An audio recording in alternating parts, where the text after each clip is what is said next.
Good morning, YouTube. I got a little Southern luxury today. How about it? We're gonna make, from scratch, a Southern coconut cake. It is a dream. It is to die for. You're gonna love this one. All right, let's cook, y'all. We got a family to feed. So we're starting our coconut cake. All right, so stand mixer. All right, 2 sticks of butter. And you don't need to do it that way. I use salted butter because it's what I grew up with. So that's what I'm used to. It's kinda is sort of a Southern thing. If you don't want to use salted butter, don't use salted butter. That's the answer to that. People get really uptight over baking to the degree where every last little ingredient has to be exactly perfect.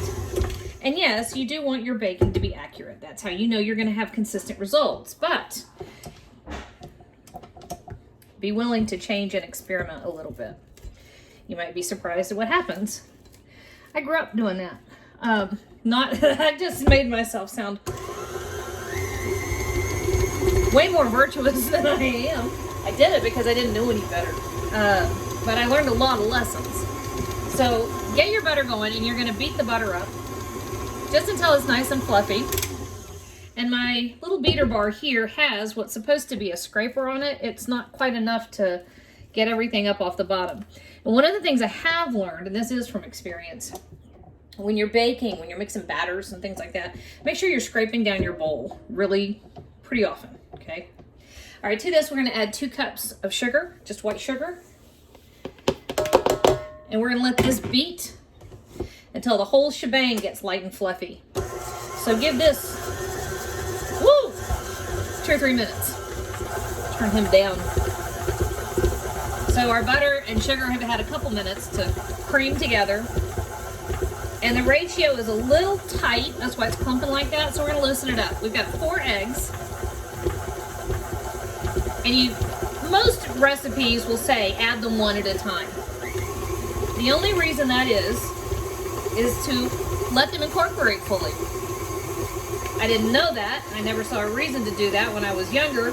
I would just dump them all in there. The end of the world did not happen. Sometimes I had unevenly mixed cake batter. So, can you see what this looks like now? Wait a minute. Last egg. Is that how tight and clumpy it was a minute ago? See how it's gotten nice and light? That's a big difference. What I said about scraping down your bowl. There's your texture, okay? All right, stay put. Stay put. No, I gotta mess with it, hang on. All right, somewhat stable-ish, back, somewhat stable. Okay, 3 cups of all-purpose flour. 1 cup of coconut milk, 1.5 tablespoons of baking powder, 1/2 teaspoon of salt, just regular iodized salt for baking, 1 tablespoon of vanilla extract,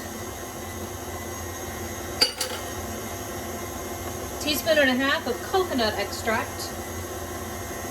And we're gonna alternate our flour and our coconut milk, okay? So that's the liquid portion of our cake batter. This ends up being pretty thick batter.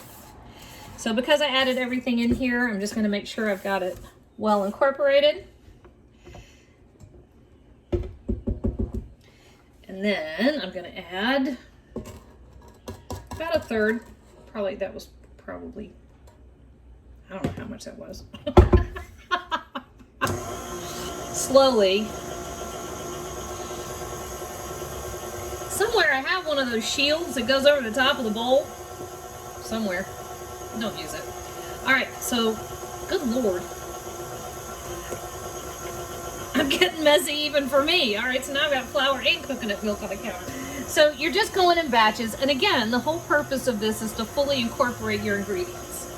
So you don't want pockets of unmixed stuff in your cake batter. That's not delicious. Probably is a seriously better way to do this. It doesn't involve me finding esoteric pieces of kitchen equipment. But this is it. My main trick, scrape down the sides. And when you get to this point, you do want to fully incorporate your stuff, but you don't want to overmix your cake batter, because the more you mix, the more you're going to be developing the gluten in the batter. And you want a nice, light cake. You don't want bread texture. You don't want to get it tough. So you're mixing just enough, but not too much. So I was kind of thinking maybe this one won't puff up all over the counter. Probably will. Oh, see. Takes me a while, but I learned my lessons. All right, last of the coconut milk. And this is just regular, plain, old unsweetened. Good Lord. So your cake has a nice, subtle coconut thing happening. The frosting and the filling are full-on coconut glory, so don't worry about having something too subtle. If you know me by now, subtle is not my name. I am all about over the top. All right. So here we go. We're going to put this in our cake pans. 3 9-inch cake pans. I'm just going to divide this up. I'll be right back. Okay. Ta-da. If you really want to get these super even, you can use a scale. I don't normally care. I also, not entirely sure why I do that, but my grandmother did it, so I think it's probably one of those things that you just better not risk it.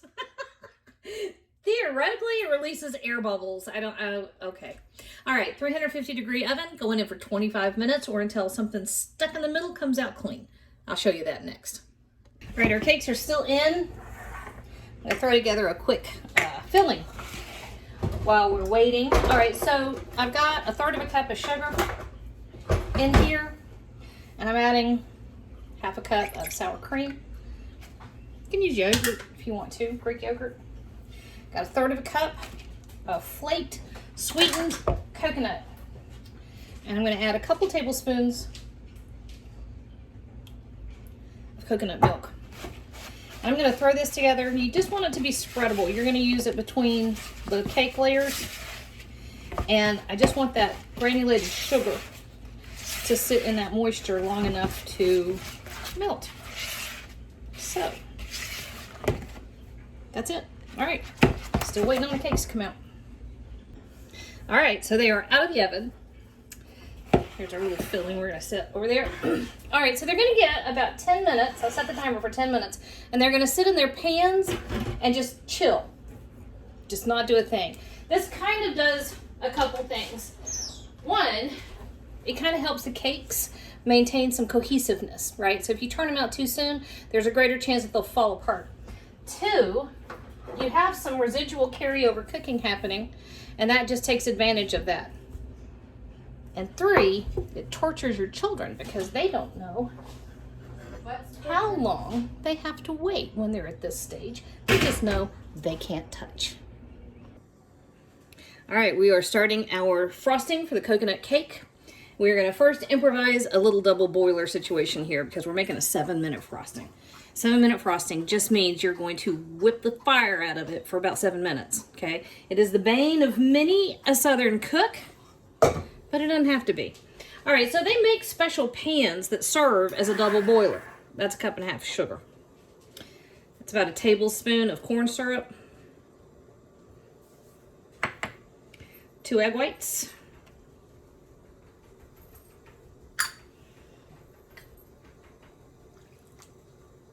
water, about 2 tablespoons. tiny itty bitty bit salt, cream of tartar. Okay. Anyway, they make pans that are specially made to be double boilers. I actually went today to try to buy one. Couldn't find one, so I'm improvising. The big trick is not to let the bottom of your top vessel touch the water. And then the other trick, if you're kind of rigging it like I'm rigging this, don't let the steam come up around the edge of your improvised double boiler and get into whatever you're making. It's not that big a deal with this frosting. It's a huge deal with something like chocolate, if you're working with melting and tempering chocolate, because your chocolate will seize. Okay, this is it. This is all we're doing for the next 7 minutes. All right, we've had our 7 minutes. Last thing, 2 teaspoons of coconut extract. And you should be able to see a significant difference in the texture of your frosting. It's almost like marshmallow. Which is exactly what we want. All right. And you can tell that your texture has done what it needs to do. See that? Did I do it right? Can you see? That's what you want. Now, we're going to put our cake together. Then we're going to eat our cake because it's phenomenal. All right, we are ready for assembly. And I'm not going to make you watch me do all of this, but I'm going to show you the first couple steps. So you just take one layer and the filling goes on first. We're spreading that around. And if y'all know me, I'm not much of a cake decorator. I always think that I don't know how to make them look like they do in the bakeries. So I have to make up for all of that with phenomenal flavor. All right. So we're filling the cakes. Our little sour cream filling, and I like the variation in these flavors so that it's just not one note sweet. You've got different sweeteners, but you've also got the tang of the sour cream, which is beautiful in that filling. We're gonna stay put. Nope. All right.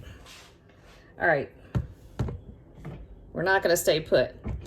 I'm going to take this frosting. I'm going to put it on this cake. I'll be back. Okay, so here we go.